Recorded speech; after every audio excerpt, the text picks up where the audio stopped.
Guys, ah napakaganda po ng area dito. Ito po yung lugar ng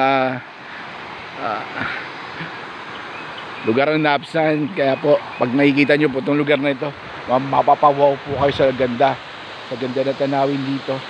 Yan po, ilog lang po siya pero napakaganda. Okay guys, pumunta kami dito para mag-relax at maligo kasi napakaganda ng area guys. Kaya sabi nga nila, sayangin mo ng panahon, wag lang pagkakataon na makapunta sa mga ganitong lugar na napakatahimik, napakaganda at napakalinis ng ilog.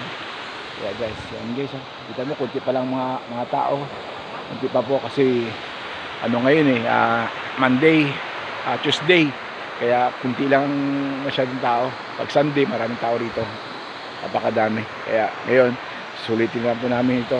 Maya maliligo na kami rito. Kaya guys, thank you and God bless you all.